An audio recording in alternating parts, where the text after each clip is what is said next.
Hello there. How are you doing today? Good to see you. Today, I wanted to do a quick little fragrance review for Burberry Touch. This is a pretty popular fragrance. A lot of people really like it, and a lot of people in the fragrance world really don't like it.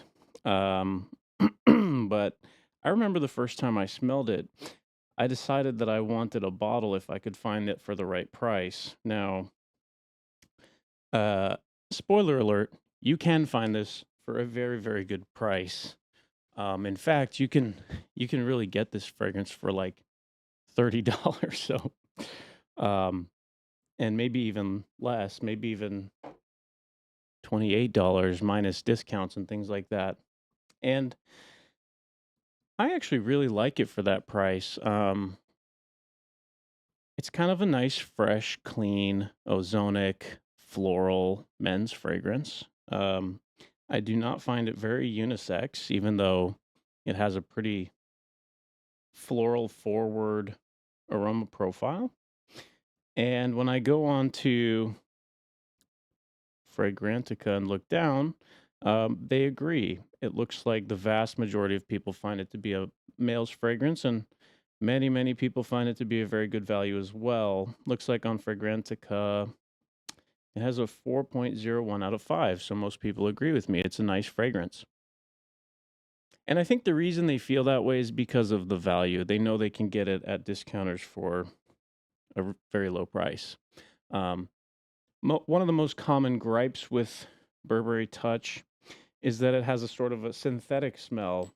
Um, as someone who is a hobbyist perfumer who makes fragrances on a weekly basis, even though I haven't come to market to sell anything yet, I've been doing this for 2 or 3 years, kind of working on my craft. And I can tell you that even some of the realistic smelling fragrances out there use a tremendous amount of synthetic notes to achieve that. And it's sort of like a paradox that if you use only natural ingredients, sometimes the fragrances don't smell as realistic. And that's such a bizarre thing to say, but synthetic materials are kind of the backbone of modern perfumery. There's really no way around it. Um, Especially, for products which you would find in a department store like Macy's, for example. Um, so I guess we should talk about the actual fragrance. So when I smell Burberry Touch, it comes across as a very clean, masculine, floral, slightly musky, not heavy on the musks, with a little bit of a fresh laundry kind of a smell. And there's something that comes across maybe slightly peppery about it. And yeah, I get a ton of violet. And in fact, this is a very violet dominant fragrance to me. There are just little supporting notes, but for me, it's a violet fragrance. And in fact, it really comes down to one material which stands out to me very strongly, and it's a fairly unique smelling material. So I think it was dosed somewhat heavily in this fragrance, or perhaps another way to say that is this is a very powerful material, and you would need to dilute it heavily to make it a background supporting um, aroma, but it doesn't feel like they did that. It feels like they gave it a pretty good dose. And it's called Violetine MIP from Firmenich. And I'm not going to lie to you. I feel like you could just put this in a bottle and spray it by itself, and you would be most of the way towards Burberry Touch. Obviously, that's not the way that fragrances work. They added a lot of supporting things, but it's so much of this fragrance is that material. In my opinion, it's almost uncanny. I'm going to give it a few sprays. Burberry Touch has more ozonic qualities. So there could be materials like ozofluor, maybe some pinoacetaldehyde, and who knows, lightly dosed Ultrazor, things like that. And possibly some very, very lightly dosed glycolate and things like that, giving a little bit of body and maybe a hint of a citrus background, something. A touch of linalool or linalool acetate for a little bit of a citrusy, somewhat masculine. Linalool has a kind of a masculine characteristic, even though it's a citrus material. So it's good for creating a little bit of substance in a fragrance, and a little bit of freshness. So it's very common in perfumery. I would say the vast majority of men's fragrances have linalool in them for that reason.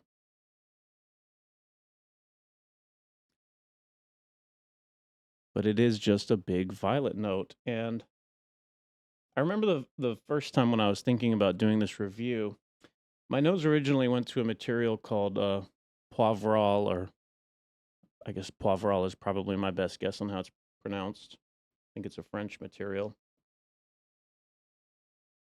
which has a slightly clean, um, peppery characteristic. And I do have a suspicion that this may be in this fragrance, Poivral from Simrise. But Violetine actually has a slightly peppery quality as well. Oddly enough, maybe even more peppery than Poivral, which is supposed to be a peppery material. Um, but I do get somewhat of a slightly peppery vibe. And when you go on Fragrantica and you look for pepper, it shows up as white pepper. Yeah, I think that's actually coming from Violetine MIP from Firmenich as well. So it's creating both the peppery and the violet note in this fragrance. When you combine that with clean materials, which probably are things like tonalide, which give kind of a laundry scent, and other white musks, probably some galaxolide and things like that, and possibly materials like cetylox, which are basically um, like a milder, kind of cleaner smelling ambroxan, you start to have kind of a character of this material, and I'm sure there's Isui Super in this as well. I would be shocked if there's no Isui Super. Isui Super is kind of a woody replacement material. It's like a musk that takes the shape of wood. That's a very strange sentence. I apologize. That probably makes no sense. The way that perfumers have to think about these materials is very strange because sometimes there's really nothing natural that smells like these things, so we use strange ways to describe them.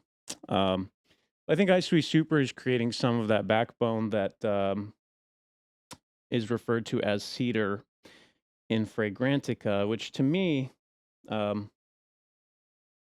Burberry Touch does not smell woody, but it does smell like Isui Super. So, for lack of a better term, maybe they used woody.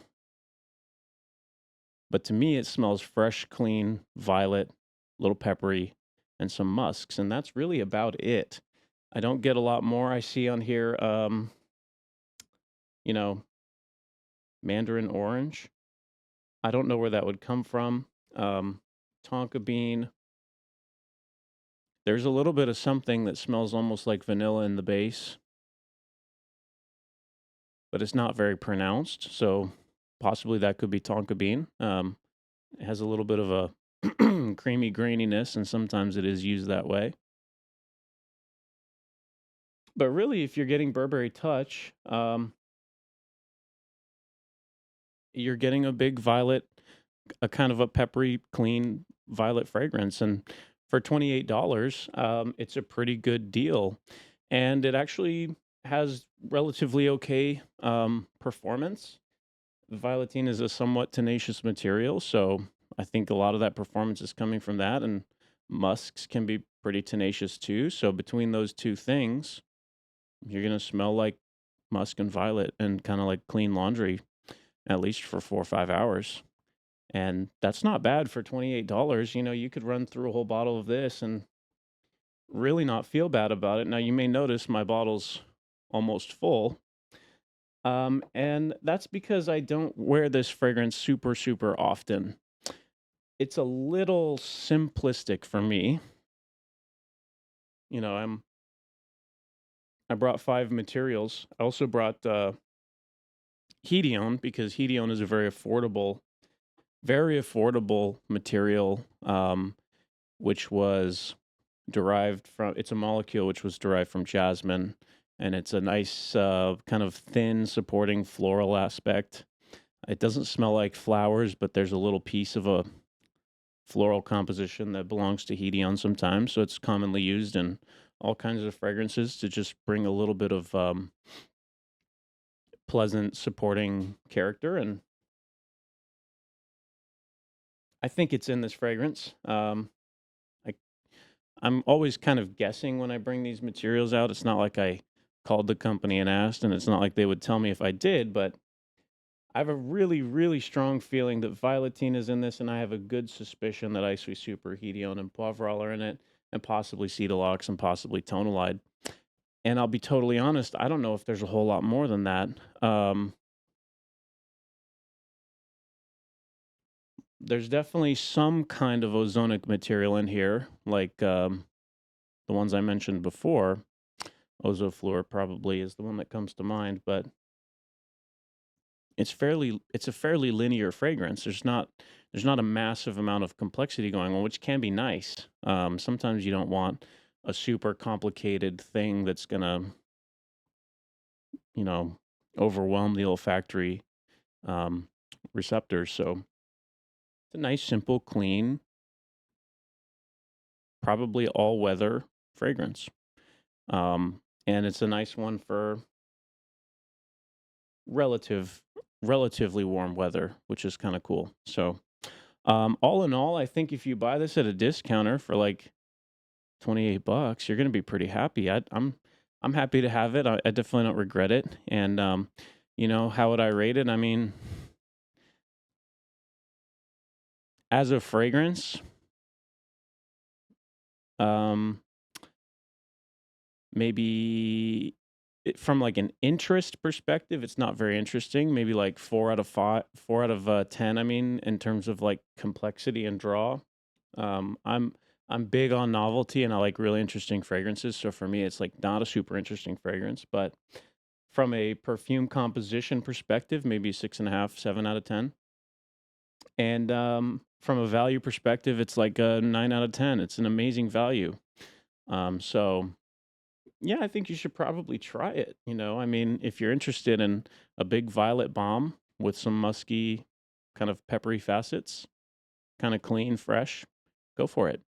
I hope you enjoyed the video. There's not too much to say. I think it's a good value, and I like violet, so I like the fragrance. Pretty simple.